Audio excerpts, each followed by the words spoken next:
Hello, and welcome to Anime Audio Commentary. Today I'll be commenting on episode 47 of Fullmetal Alchemist Brotherhood. If you'd like to watch along, then start watching now.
So last we left off, things got rather interesting.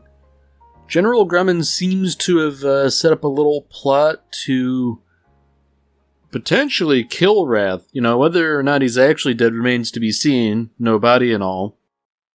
And Alphonse has also fallen prey to pride, so it seems like, there's rather heavy casualties on both sides, as it were.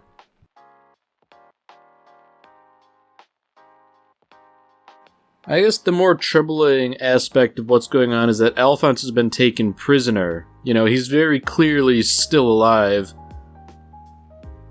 It just, I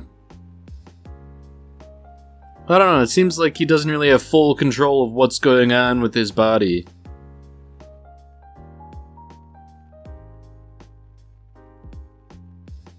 The way Pride's talking is, rather disquieting. It seems like in addition to that whole plan and the sacrifice business, it would seem as though they've got another design in mind for Alphonse.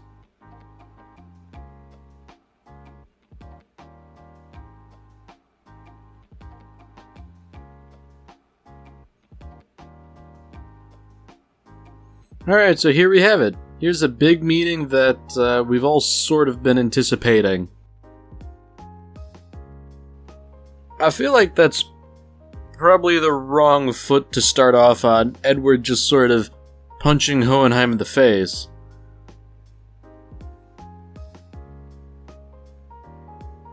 I feel like perhaps talking would be better first. Maybe Edward would learn that his father's not as much of a jerk as he would appear.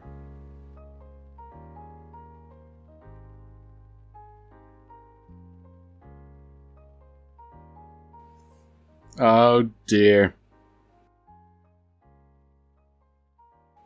Well, fortunately it seems like Greed and Hohenheim, given that they're sort of being honest here, they're not going to start fighting, even though they would really have every right to, if Greed were truly still aligned with Father. But given that that's not the case, I can't say Hohenheim would probably be very comfortable working with a homunculus, given all that he knows, but at the same time, any port in a storm, I guess? Any ally is better than no ally?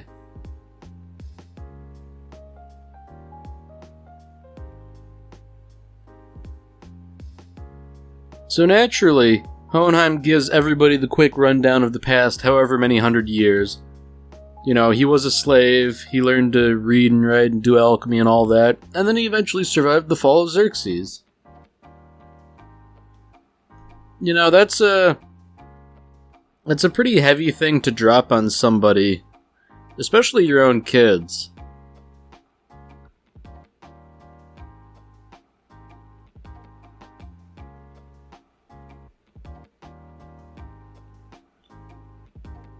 So the plot gets a little bit thicker.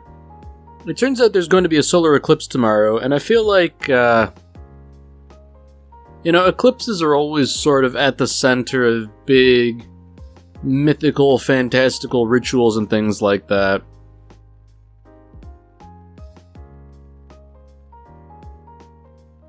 Man, even after everything that's gone on, Edward is still sort of, I guess, in a bit of a rut. You know,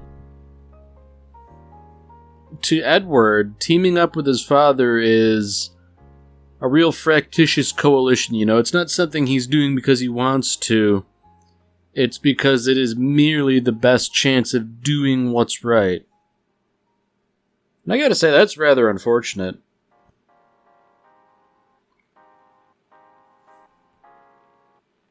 Oh boy. That's a pretty heavy thing to drop on somebody too. You know, Edward relayed his mother's last message to Hohenheim, and you know, maybe he could have delivered the message a little more gently than that. But, you know, hindsight's 2020. How could Edward have known Hohenheim would have reacted like this, especially given what he thought going into the whole thing?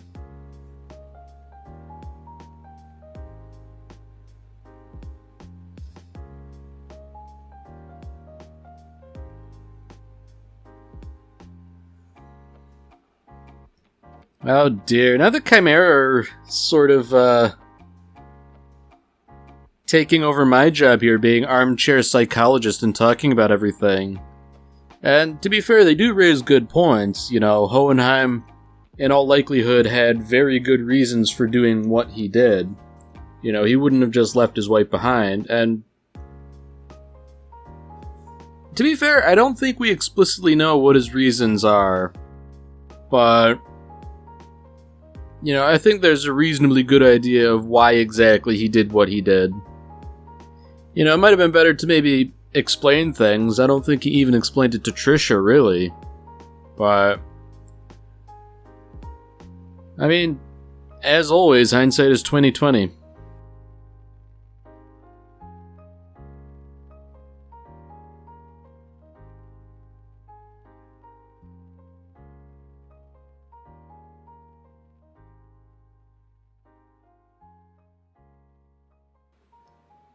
You know, it really is unfortunate that Trisha ended up dying of the plague or whatever it was.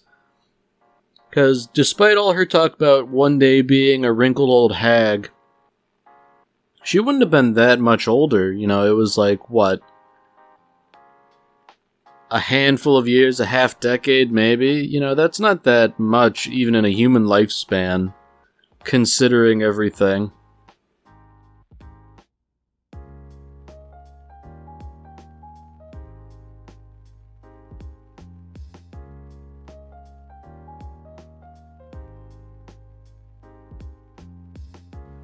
Well, I guess that there's one upshot to all of this. Despite Hohenheim sort of failing Trisha in that he didn't make it back while she was still alive, he can effectively make up everything to her by ensuring that things do not hit the fan tomorrow during the promised day.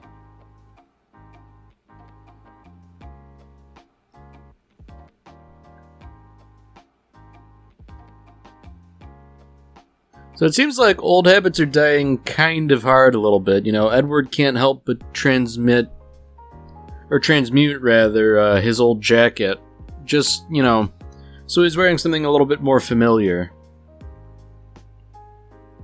I mean, I like the continuity because he's sort of been wearing just like all different clothes, you know. That's something that's always kind of stuck with me, how characters in animation will always wear the same outfit. Largely because it's just convenient for the animators. Like, I definitely understand that, but I think in a case like this, rather than just being pure convenience because Ed wears other stuff, you know, it's more indicative of an idiosyncrasy in that he wants to wear this jacket and he just hasn't had the opportunity.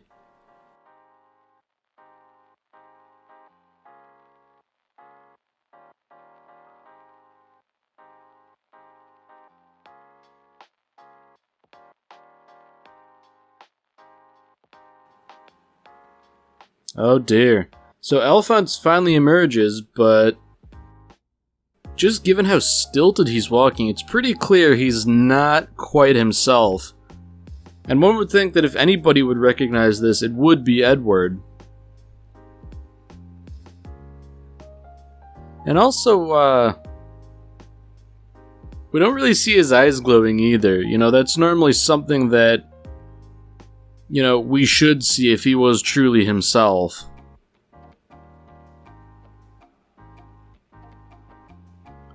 You know, that little sting of music in the background really puts a fine point on everything. You know, if it wasn't clear already, you know, for those of you in the cheap seats, pay attention here.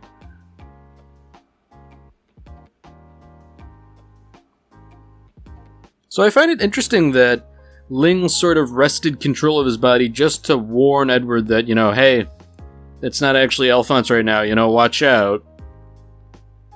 And whether or not his warning actually saved him or not, they all did manage to survive the initial attack.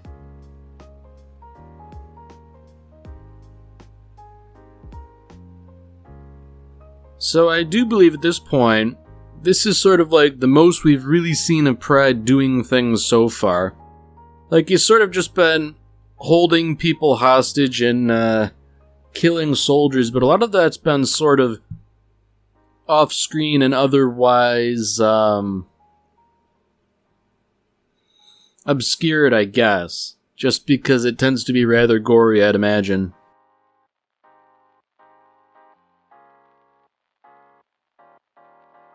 So speaking of putting a fine point on things, Grumman and Miles are checking out the site of the train where the trestle bridge collapsed.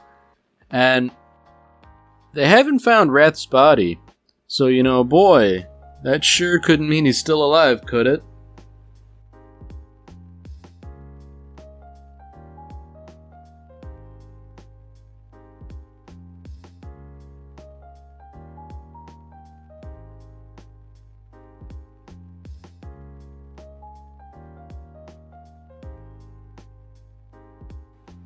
So it seems like Grumman, despite ostensibly being an ally, is playing a bit of the long game here. You know, he's sort of hoping that General Armstrong and Colonel Mustang will play their hands early, so, you know, if the opportunity presents itself, he can stab them in the back and net himself a nice little promotion with minimal work. That's rather unfortunate that he's sort of planning for this potential double cross.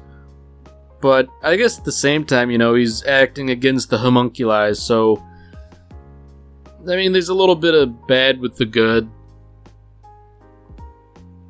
I mean, I guess given that he's a scheming old geezer, it kind of makes sense.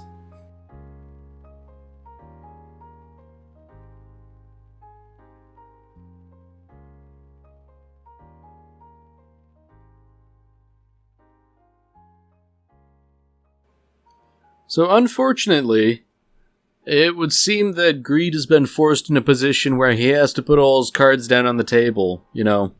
He is, in fact, betraying Father openly, and in front of Pride, no less, who sort of, speaks with Father's authority, in a sense, being the eldest of the homunculi, and the most strong and, well, just overall most dangerous, really.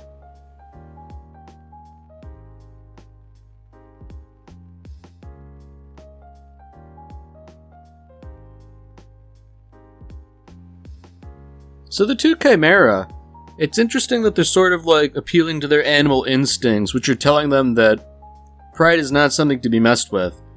And I guess that makes sense, given that it's basically like a shadow monster. You know, the fear of the dark and all that being the biggest and most primal fear humanity has.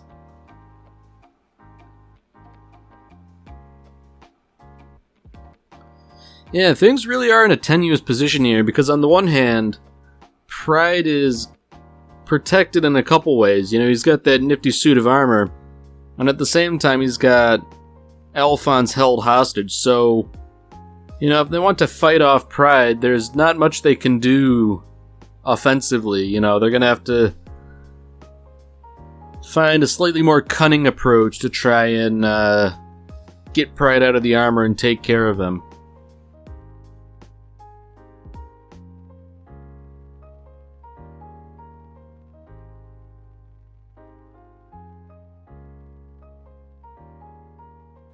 So I feel like Greed having insider knowledge here, he should at least know of like something approximating a reasonable strategy for fighting Pride, but you know, it seems like only Edward has really got the right state of mind to do anything.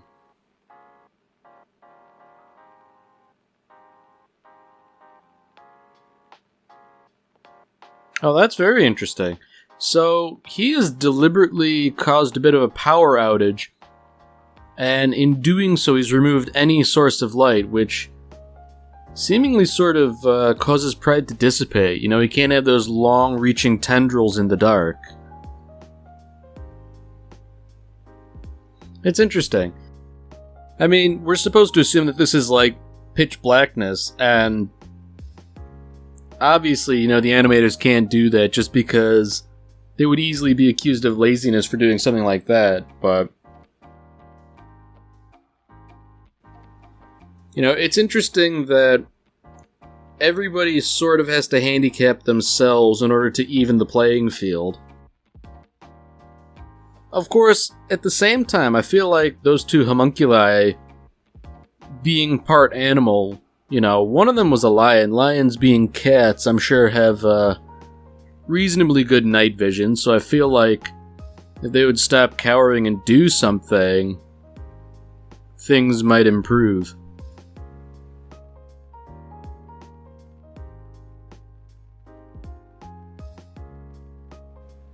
So this is where things, I think, get really interesting. You know, Greed's talking about how Pride has, like, a container, and Alphonse is merely a decoy. That container, of course, is Salim Bradley. And while that's an easy enough thing to injure Salim Bradley, that is, the optics of a monstrous humanoid attacking a child in the forest at night, you know, that doesn't bode well. I mean, on the one hand, Salim Bradley is obviously very resilient due to his homunculus nature, but at the same time, if anybody who doesn't know what's going on were to stumble upon this whole arrangement, I can only imagine they would side with the child over the monster.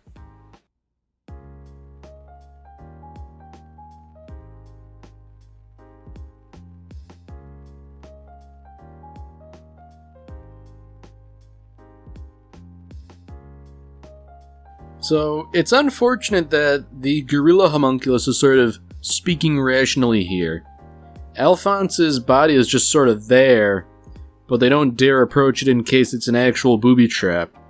So, the best hope of a good outcome is basically taking care of Pride and going from there. You know, you don't even want to bother with Alphonse's body while there's still the possibility that Pride might pop out of it and impale you or tear you to pieces. Now, speaking of being torn to pieces, Gluttony's here too, and that's a rather unwelcome surprise, but at the same time, I guess it's to be expected considering that this was seemingly an operation to either get rid of Hohenheim or capture Edward Elric, and you know, 2 is better than 1.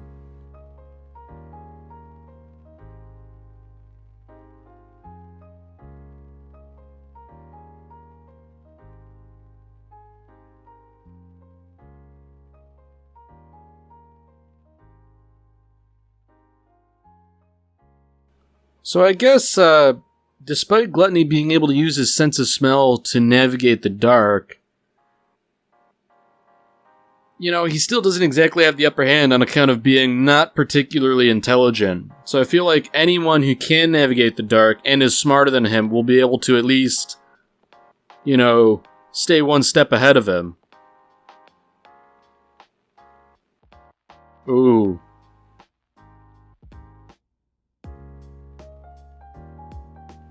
Man, friendly fire in the dark like that, I'd imagine being, smacked full on in the torso like that without being prepared for it would be absolutely crippling.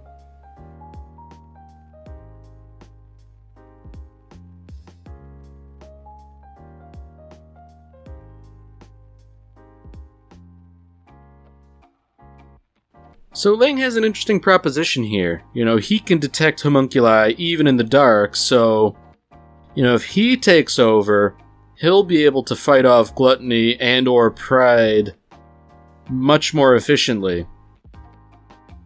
And even beyond that, I feel like Ling has a reasonable bone to pick with gluttony.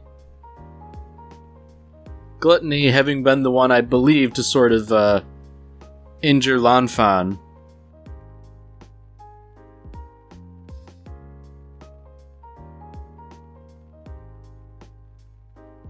Whoops. Yeah, things are not good. Gluttony's decided he's gonna start swallowing everything, and that definitely doesn't bode well for anyone.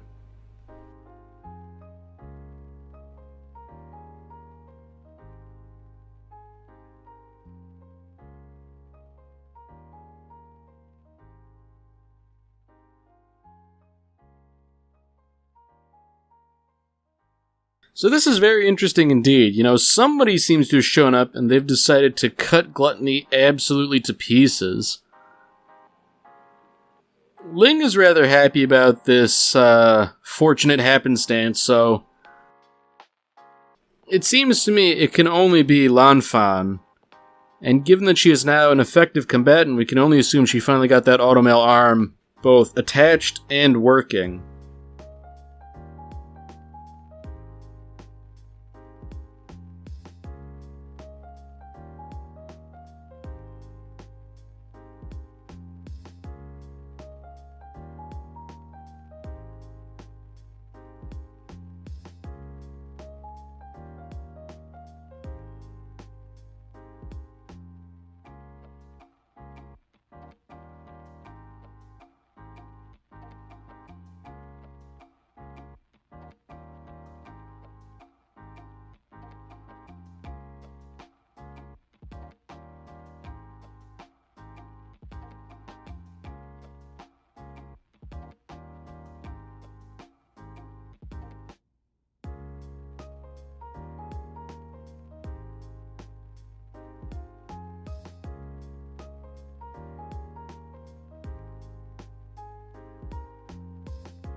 Alright, well that's it for this episode. If you've enjoyed it, then by all means, tune in for the next one. See you, Space Cowboy.